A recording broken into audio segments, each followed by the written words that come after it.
So tonight, the Green Bay Ethics Board dismissed our complaint against the mayor and 6 of the council members who voted to not open the floor at the December 1st, 2020 city council meeting, when dozens of people showed up to talk about fluoride.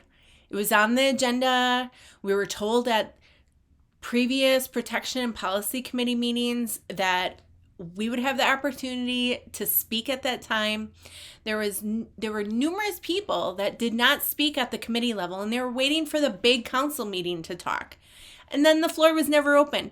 This is the first time ever in history that I'm aware of, and anybody I've ever talked to is aware of the city council voting to not open the floor to an issue, especially one that tons of people showed up for. Tons of people wrote letters about, and the council didn't want to hear it. So the ethics board dismissed, saying that we didn't have jurisdiction because the city council didn't break a law saying that they need to open the floor, even though there's their own code of conduct says that they're supposed to be welcoming to the public. And, a lot of times they've never spoken before in front of these meetings, and they should be encouraged to speak, basically, which we were not, which is fine. Okay.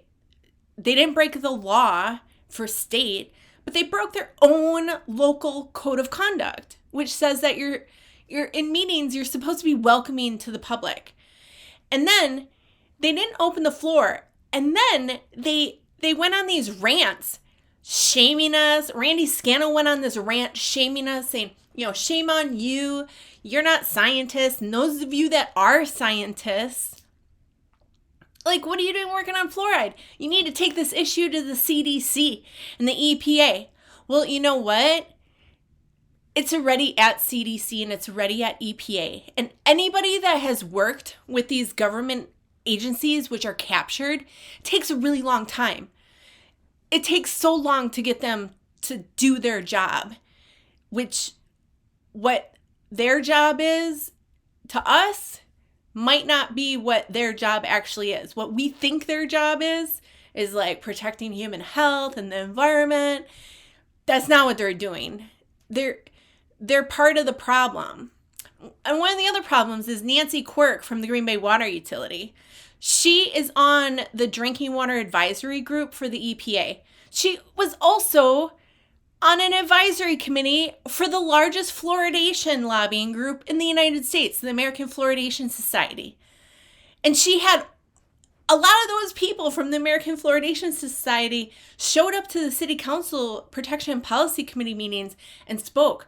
Numerous of them, like some from the UK and Australia and all over the place. These people zoomed in to talk about, fluoride needs to stay in the water, because that's what the American Fluoridation Society does, is they show up and basically say whatever science you're concerned about is bad science.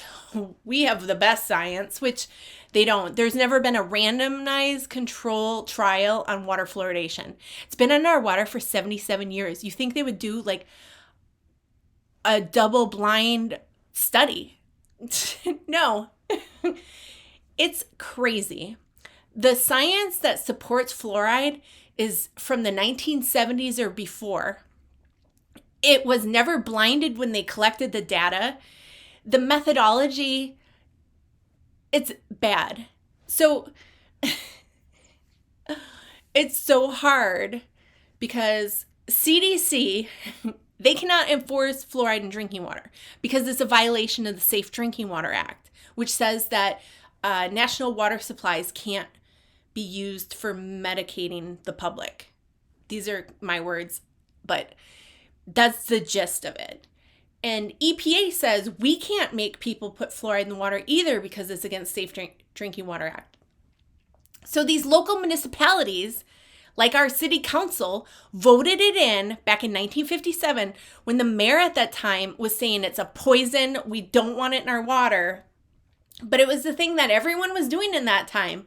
Just like they were putting asbestos all over their ductwork in their house. And, they were using lead drinking water pipes. And, DDT was cool. It was good for me and you. The times have changed, and so has our knowledge on fluoride. But the promoters of fluoride are stuck in this era of before 1970s. They're stuck, and they're stuck in the last century. They keep saying, well, it's a top 10 public health achievement of the 20th century. Well, we're living in the 21st century now. We know it's neurotoxic to the brain, just like lead. All of the studies coming out now that are funded by our government are finding fluoride is just as neurotoxic to the brain as lead at the levels we're getting. The National Toxicology Program is coming out with a state of the science report any day. It'll probably be out the first week of April.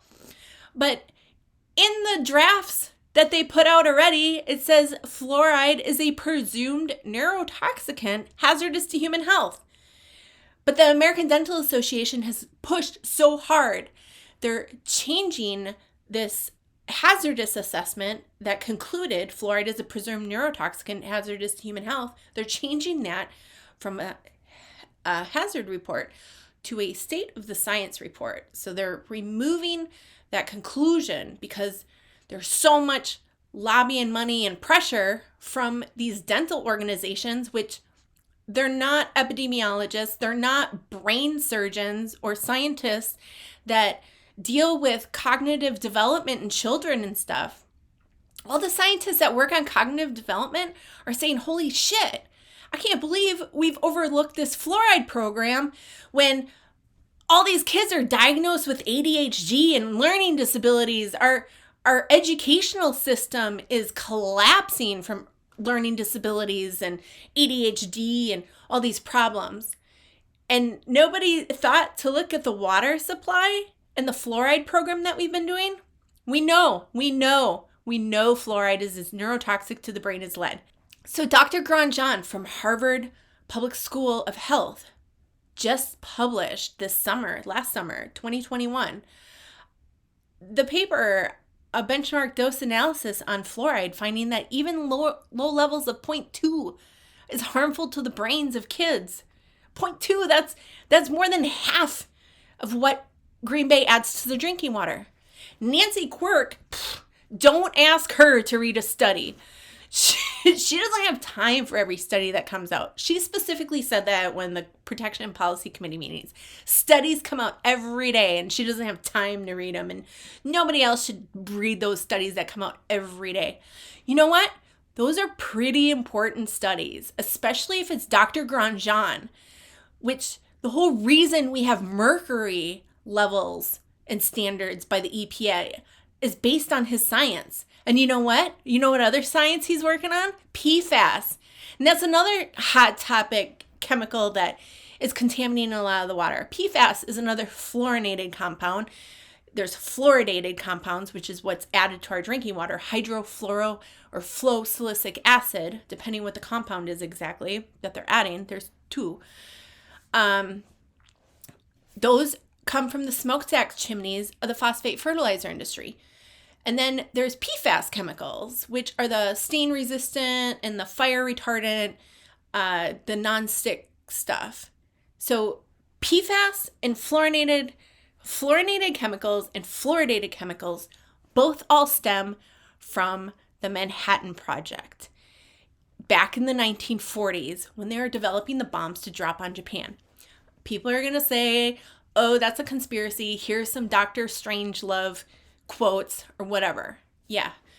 It all stems from the atomic bombs program. And a lot of workers at DuPont had central nervous system damage and mental confusion.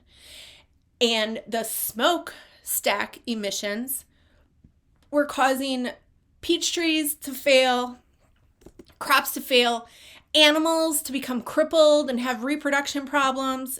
And so the U.S. government found that it was the fluoride that they were using to enrich the plutonium and the uranium. The fluoride was actually causing the problems, not the radioactive materials they were using. So they gave a grant to the U.S. Public Health Service and said, find a benefit to fluoride. And they came back and said, hey, it's good for the teeth. Based on some data from Colorado where they found that people that drank a lot of fluoride had this funky brown stained teeth, or some of the teeth were even black. So they had these bad teeth. But those people also had less tooth decay. So they associated bad teeth, less tooth decay to fluoride, which it was most likely the high mineral content in the water, the magnesium, calcium, phosphorus, all that other stuff that actually protected the teeth from getting cavities, not necessarily the fluoride.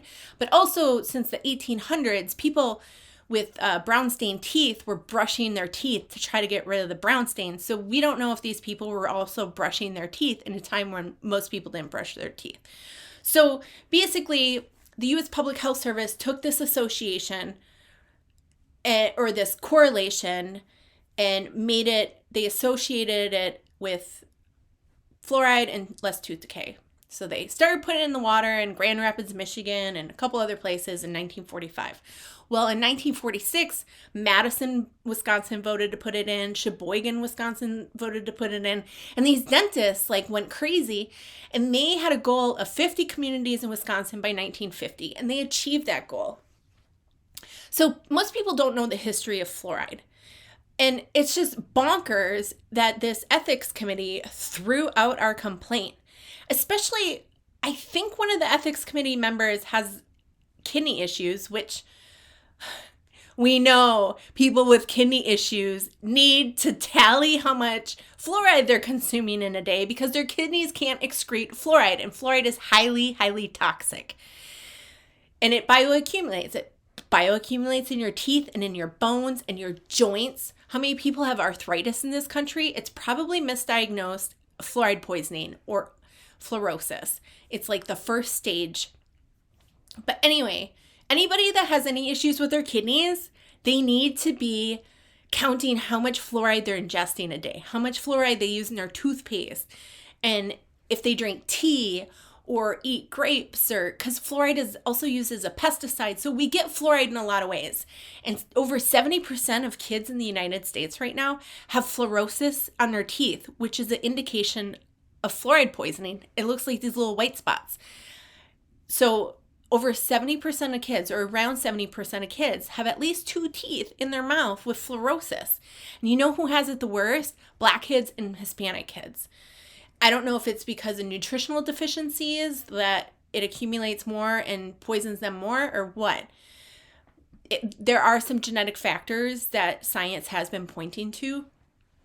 But anyway, the ethics committee basically said it's okay for city council to not open the floor, and it's okay for them to shame you for trying to understand the science and to participate in democracy.